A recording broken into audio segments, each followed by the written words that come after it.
जय सिया राम। तो अब तक हमने श्रवण किया कि किस तरह हमारे प्यारे श्री हनुमान जी महाराज ने भीमसेन का गर्भहरण किया। आज की भी लीला कुछ ऐसी ही है। आज अर्जुन जी के साथ कुछ लीला हुई। एक बार अर्जुन जी अकेले रथ पे चढ़कर शिकार खेलते हुए दक्षिण समुद्र की ओर पहुंच गए। धनुषकोटि तीर्थ में जाकर उन्होंने वहां स्नान करके मध्याह्न क्रिया आदि करके रथ में बैठ के कुछ गर्व से भरे हुए वहां पे टहल रहे थे और समुद्र की ओर देख रहे थे। इतने में दूर कहीं वन पर्वत पे उन्हें एक बहुत बड़े से वानर दिखाई दिए और खूब राम नाम का कीर्तन, राम नाम की ध्वनि सुनाई दी। अर्जुन जी वहां गए, उन्होंने पूछा, हे कपे आप कौन है? तब हनुमान जी का ध्यान उनकी ओर गया और उन्होंने बोला कि मैं श्री राम जी का दूत हनुमान हूँ। अरे तो ये सुन के अर्जुन जी को बड़ी प्रसन्नता हुई, परंतु फिर उन्होंने बोला, प्रभु राम जी तो इतने बड़े धनुर्धारी हैं, फिर उन्होंने आप लोगों से इतना परिश्रम क्यों करवाया? इतना बड़ा समुद्र बनवाया, इतनी शिलाएं उठवाई, वे चाहते तो धनुष से ही बना देते और आपकी इतनी मेहनत नहीं होती। अब हनुमान जी ये गर्व भरी बातें सुनकर थोड़ा मुस्कुराए और बोला कि ये तो उनकी लीला थी। राम जी कभी किसी भी चीज़ का श्रेय स्वयं स्वयं नहीं लेना चाहते, वे चाहते हमारे भक्तों को श्रेय मिले और उनके भक्तों को भी सेवा में खूब आनंद आता है, तो उन्हीं को आनंद देने के लिए उन्होंने ये लीला की। हमें कोई परिश्रम नहीं हुआ इसमें शिलाएं लाने में, तो खूब आनंद आया ये सब करने में। परंतु अगर लौकिक दृष्टि से भी देखा जाए तो भी धनुष और तीर से इतना मजबूत सेतु नहीं बन सकता था कि हम इतने बड़े बड़े वानर उन पे चल पाए। अर्जुन जी ने कहा, अरे ये क्या बात कर रहे हैं आप? तीरों से तो कितना भी मजबूत सेतु बन जाता और कितने भी वानर, कितने भी बड़े वानर चढ़ सकते थे। तो हनुमान जी ने समझाया कि त्रेता युग में बहुत बड़े वानर होते थे, बहुत बलशाली होते थे और इतने सारे वानर थे राम जी की सेना में कि ये 100 योजन का सेतु भी कम पड़ गया था। कुछ वानर उड़कर पहुंचे वहाँ, कुछ जलचर पे चढ़कर पहुंचे, तो इतने सारे वानर थे तो वो पुल नहीं टिक पाता अगर तीरों से बनाते तो अर्जुन जी का गर्व थोड़ा और बढ़ा। उन्होंने कहा, अगर टिक नहीं पाता तो वो धनुर्विद्या ही किस काम की कि आप कुछ कार्य करें, सेतु बनाए और वो टिक ही ना पाए। तो इससे अच्छा तो मैं ही सेतु बना सकता हूँ कि आप उसमें चढ़ जाए और कुछ ना हो। हनुमान जी ने समझाया, लेकिन वे माने ही नहीं। उन्होंने कहा, ठीक है। तो आज शर्त लग गई कि ठीक है, मैं एक सेतु बनाऊंगा, आप उस पर चढ़ कर देखिएगा। यदि वे नहीं टूटा तो मैं जीता, और यदि वे टूट गया तो मैं जीवित अग्नि में प्रवेश करूँ। हनुमान जी ने उन्हें समझाया कि इतनी प्रतिज्ञा करने की कोई आवश्यकता नहीं है, आपको अग्नि में प्रवेश करने की कोई आवश्यकता नहीं। अर्जुन ने कहा, नहीं, अब तो प्रतिज्ञा हो गई, अब तो ये बात सिद्ध करनी पड़ेगी कि मैं कितना बड़ा धनुर्धारी हूँ और मैं जो सेतु बनाऊंगा उसमें आप चल पाएंगे। अब हनुमान जी क्या करते, अब जब उनको इतना गर्व था ही तो क्या कर सकते। अब अर्जुन और जी में और हनुमान जी में लग गई शर्त। पहुंचे समुद्र किनारे और अर्जुन जी ने एक बहुत विशाल काय बड़ा सा सेतु बना दिया अपने तीरों से और कहा, जाइए जाइए हनुमान जी, इसमें चलिए कूदिए, कुछ भी कीजिए, टूटने वाला नहीं है ये।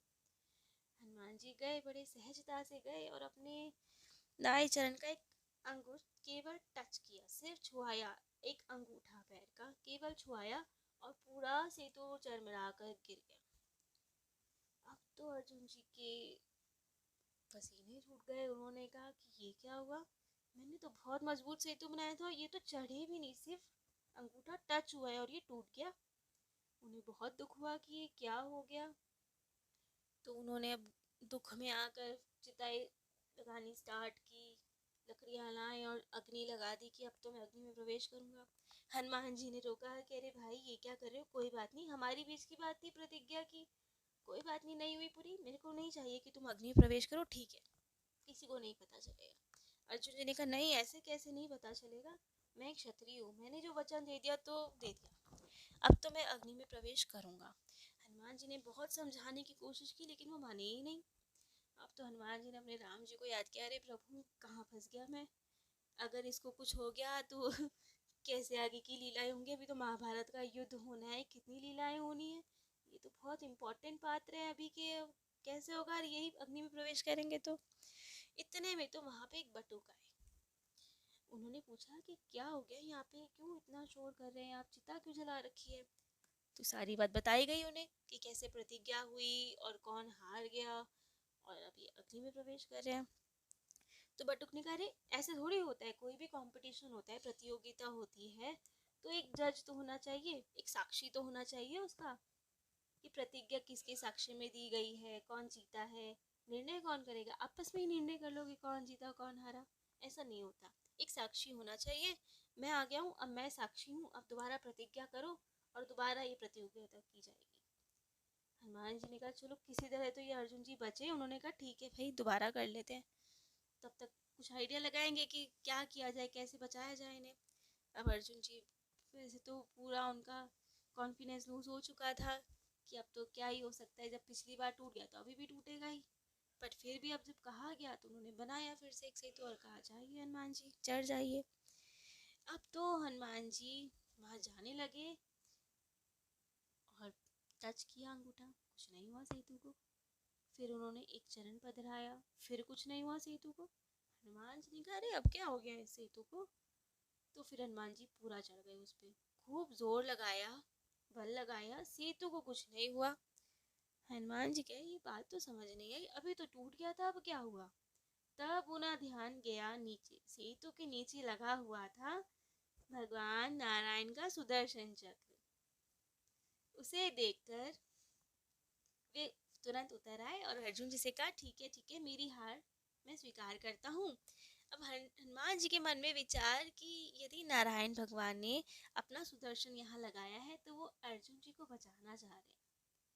उनका इतना प्रिय भक्त है कि वे नहीं चाहते ये हारे, कुछ तो लीला होगी, इसीलिए तो स्वयं भगवान आए हैं। फिर उनका ध्यान उन बटुक पे गया और उन्हें प्रभु श्री राम जी के उनमें दर्शन हुए। उन्हें याद आया कि त्रेता युग में राम जी ने वचन दिया था कि द्वापर में जब वे कृष्ण रूप में आएंगे तो हनुमान जी को दर्शन अवश्य देंगे। तब वो बटुक श्री कृष्ण जी के रूप में प्रकट हुए और हनुमान जी का आलिंगन किया, खूब प्रेम किया। हनुमान जी भी बहुत प्रसन्न हुए कि आज प्रभु ने अपनी वचन पूरा किया और मुझे दर्शन दिए। तब अर्जुन जी को समझ में आया कि क्या लीला हुई।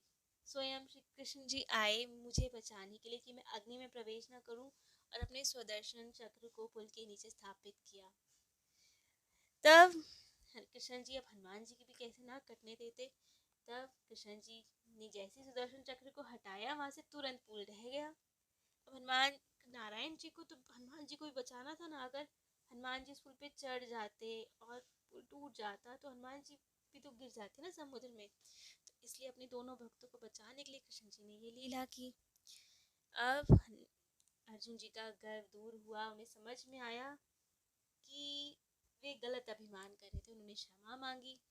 फिर भी हनुमान जी ने कहा कोई बात नहीं, इस वक्त प्रभु तो आपके साइड है ना। हनुमान जी ने कहा आप तो जीते हैं प्रतिज्ञा, तो आप बताइए जो आप कहेंगे वो किया जाएगा। तो कृष्ण जी ने लेकिन अर्जुन जी को इशारा किया कि अभी कुछ नहीं मांगना, समय आने पर मांगा जाएगा।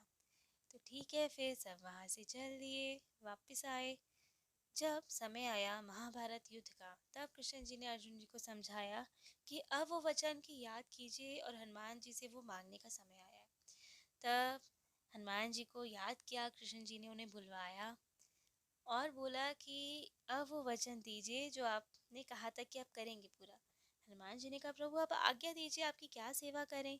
तो कृष्ण जी ने कहा आप सदा अर्जुन जी के ध्वजा पे, महाभारत के युद्ध में अर्जुन जी की रथ की ध्वजा पे आप विराजित रहिए और इनकी सदा सुरक्षा कीजिए उसमें। तो हनुमान जी ने कहा ठीक है मैं वहाँ रहूँगा, परंतु बिना कथा के तो मेरा मन नहीं लगेगा। मुझे तो कथा सुनने की आदत है, इसीलिए ही तो मैं धरती पर रुका हूँ ना, वरना तो मैं साकेत चला जाता। लेकिन मुझे कथा है, मैं कथा रसिक हूँ, मैं बिना कथा के नहीं रह सकता। तो इसलिए अब युद्ध में आप मुझे वहाँ बिठा देंगे, कथा मिलेगी नहीं तो फिर मेरा मन नहीं लग पाएगा। तो कुछ ऐसा कीजिए जो मुझे कथा भी श्रवण करने को मिले। तो एक संतों की मान्यता ये भी है कि इसी कारण श्री कृष्ण जी ने वो गीता का ज्ञान सुनाया, जिससे हनुमान जी को कथा रस मिलता रहे। अर्जुन जी तो एक बहाना थे, लेकिन कृष्ण जी की भी ये भी लीला थी, एक ये भी भाव था कि हनुमान जी को कथा मिल सके। इसीलिए अर्जुन के बहाने युद्ध के बीच में हनुमान जी के लिए श्री कृष्ण जी ने गीता का उपदेश दिया, गीता का ज्ञान सुनाया कि हनुमान जी को कुछ श्रवण करने को मिलता है और वो प्रसन्न रहे। तो इस तरह से हनुमान जी महाभारत के युद्ध में शामिल हुए और श्री कृष्ण जी के दर्शन किए, उनके कार्य सिद्ध किए। तो ये थी आज की कथा। जय जय श्री सीताराम।